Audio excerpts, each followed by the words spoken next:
Mga binibini, humakbang kayo at pakinggan ang uso ng moda. Bigyan ng kapangyarihan ang inyong sarili mula ulo hanggang paa. Maraming sinasabi ang inyong estilo, matapang ang inyong boses, dahil ang moda ang inyong baluti, ang mundo ay sa inyo. Ang moda ay palaging isang mahalagang bahagi ng buhay ng kababaihan, na humuhubog sa kanilang pagkakakilanlan at nagpapahayag ng kanilang personalidad. Ang moda ng kababaihan ay hindi lamang tungkol sa mga pinakabagong uso o pagsunod sa karamihan, ito ay tungkol sa pagtukoy sa kanilang estilo, paggawa ng isang pahayag, at paglikha ng isang epekto. Sa paglipas ng mga taon, ang moda ng kababaihan ay umunlad at nagbago, na sumasalamin sa nagbabagong mga pamantayan, pagpapahalaga, at saloobin ng lipunan.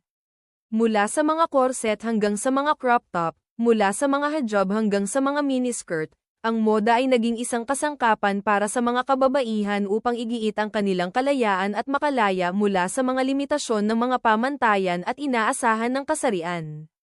Itinatampok namin sa video na ito ang maraming aspeto ng papel ng moda ng kababaihan, mula sa personal na pagpapahayag hanggang sa pagbabago sa lipunan, at kung paano nito binigyang kapangyarihan ang mga kababaihan na hamunin ang status quo at ihanda ang daan para sa isang mas inklusibo at pantay na lipunan.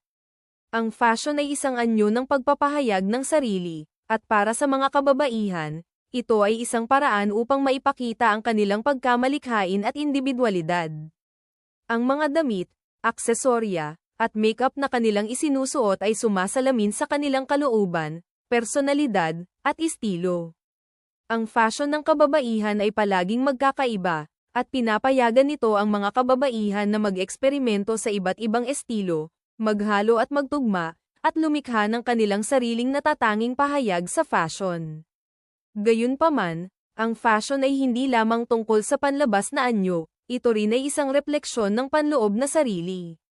Ang paraan ng pananamit at pagpapakita ng mga kababaihan sa kanilang sarili ay maaaring mapalakas ang kanilang kumpiyansa, mapahusay ang kanilang pagpapahalaga sa sarili, at lumikha ng isang positibong imahe ng katawan. Ang fashion ay isang makapangyarihang kasangkapan na makakatulong sa mga kababaihan na maging maganda ang pakiramdam tungkol sa kanilang sarili, anuman ang kanilang hugis ng katawan, laki, o kulay ng balat. Ang fashion ay gumanap din ng mahalagang papel sa paghamon sa mga pamantayan at stereotype ng kasarian at pagtataguyod ng pagbabago sa lipunan. Ang fashion ng kababaihan ay isang kasangkapan para sa pagsira ng mga hadlang at pagtataguyod ng pagiging inklusibo at pagkakaiba-iba. Sa paglipas ng mga taon, ang fashion ng kababaihan ay naging mas inklusibo, kung saan ang mga taga-disenyo at tatak ay lumilikha ng mga damit para sa mga kababaihan ng lahat ng hugis, laki, at pinagmulan.